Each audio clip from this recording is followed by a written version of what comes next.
Welcome to Aaron Mahnke's Cabinet of Curiosities, a production of iHeartRadio and Grim and Mild. Our world is full of the unexplainable. And if history is an open book, all of these amazing tales are right there on display, just waiting for us to explore. Welcome to the Cabinet of Curiosities.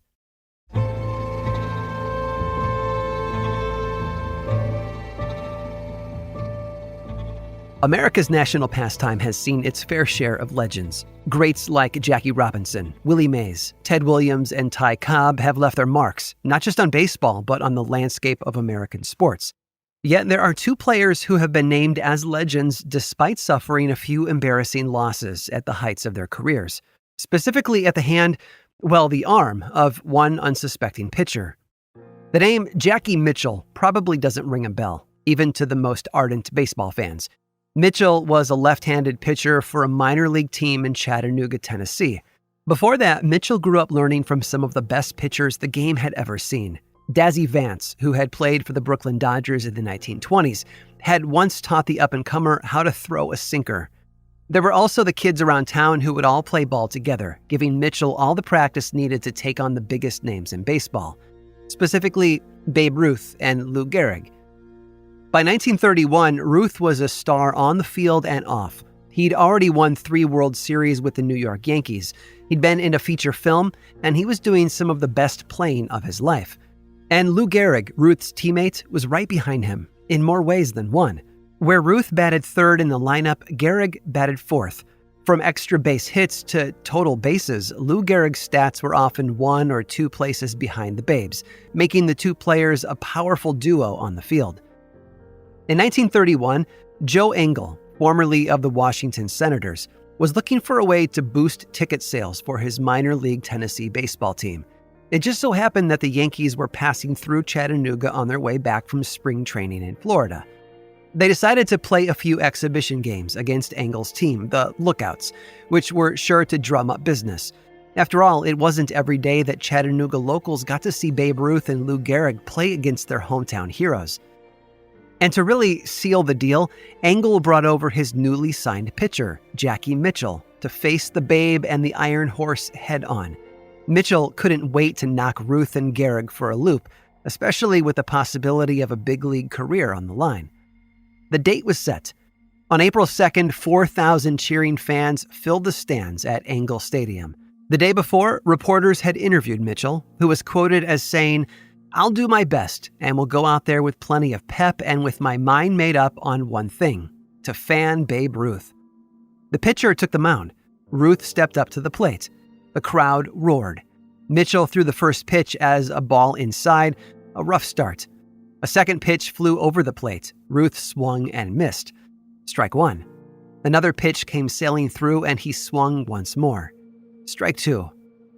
Ruth asked the umpire to examine the ball for any defects or signs of tampering, but the umpire didn't detect anything out of the ordinary. Mitchell had smoked him fair and square. Ruth angrily accepted the umpire's ruling and got ready. Finally, the last ball sailed straight ahead, landing in the catcher's mitt as the great Bambino swung for the third time. He was out, much to the surprise of the crowd. He threw his bat on the ground and stormed off as Gehrig stepped up to the plate. And Lou didn't fare any better, swinging at every pitch and missing each time. 3 strikes, and he was out. For one heavy hitter to strike out against a newcomer was a shock, but 2, that was unheard of. Even more surprising was who they'd lost to. Jackie Mitchell wasn't just a minor league newbie. Jackie Mitchell was an 18-year-old girl. Now, some historians claim the whole thing was a setup from the start. After all, Joe Engel's nickname was the Baron of Baloney. He was known to pull all kinds of stunts to sell tickets to his games, including replacing his shortstop with a live turkey.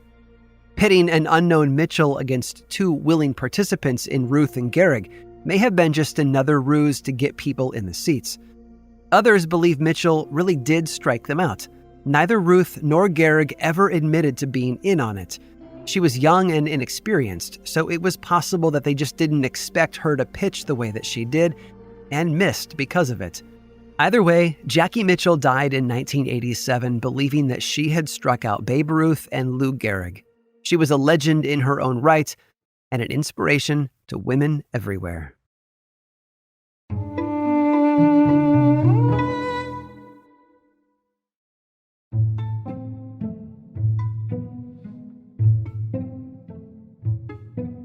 At the height of World War II, people all over the world were pitching in to support the war effort. Those who couldn't fight helped organize scrap metal drives, welded airplane wings together, and sold war bonds. Many of these jobs were done by the wives and mothers of the men fighting overseas. However, over 350,000 women served during the war, from the Army to the Air Force. In fact, several women helped the Allies win thanks to a particularly crafty secret weapon, one that the enemy never saw coming. Phyllis LaTour was born in South Africa in 1921, but at the age of 20, she moved to England and joined the Women's Auxiliary Air Force. She had never intended on going into the field, instead opting to become a flight mechanic and work on planes. However, her superiors saw her as a valuable asset outside of the shop due to her fluency with the French language. LaTour had been chosen to become a spy, and she jumped at the chance. Her godmother's father had been killed by the Nazis, and her godmother had sadly taken her own life while she was held prisoner. This was her chance to avenge their deaths. And LaTour's spy training was multifaceted, with a strenuous physical regimen on top of a rigorous mental exercise. She learned how to infiltrate buildings with the help of a former cat burglar while also studying Morse code. She also had to make 14 parachute jumps and know how to pick locks to prove that she could do the job. Once her training was complete, LaTour was given the codename Genevieve and deployed out into the field. She worked on a Vichy, France for a year before beginning the biggest mission of her life. On May 1st of 1944, she parachuted into Nazi-occupied Normandy. Her name this time was Paulette, and she was just a poor French girl selling soap to make ends meet. She traveled by bicycle, stopping and talking pleasantly with the Nazi officers she met. To them, she was a simple, unassuming girl just passing by. To her, the soldiers were tools to be used as she coaxed valuable information out of them. Then she took what they told her, like their current positions and plans, and sent everything back to the British. But in order to get the messages across enemy lines, LaTour had to encode it in case the Germans intercepted it. To do this, she didn't use a common cipher or encryption technique. She relied on something she had on hand, her knitting needles. It sounds crazy, I know, but knitting was a perfect way to hide messages in plain sight. LaTour used knit stitches and purl stitches to represent the dashes and dots of Morse code, which were translated later using a special machine. She had thousands of codes at the ready, all of which were stored on a piece of silk she kept tied up in her hair. And she wasn't the only one. Knitting was a popular way to transmit messages for both sides of the war. It was said that the Germans had taken to knitting entire sweaters in order to conceal their messages. If someone were to unravel the sweater, they'd find a wool thread with knots up and down the length of it. That thread would then need to be placed against a door frame that had been marked up with the letters of the alphabet 1 inch apart. The letters that the knots touched were the letters used to encode the message. And even those who weren't knitting codes into their gloves and scarves could serve as great spies, blending into the background and just listening to conversations. This was a technique often used during the Revolutionary War. The messages overheard by knitters were written on little pieces of paper and stuffed into balls of yarn that were then passed to American soldiers, without the British ever know what was going on. It seems that for hundreds of years, knitting flew under the radar as a tried and true way to undermine the opposition. The stories of those who stitched their way to victory might sound implausible, but they are anything but yarns. They're tales of courage about the women who won by doing what few people could do. They pulled the wool over their enemies' eyes.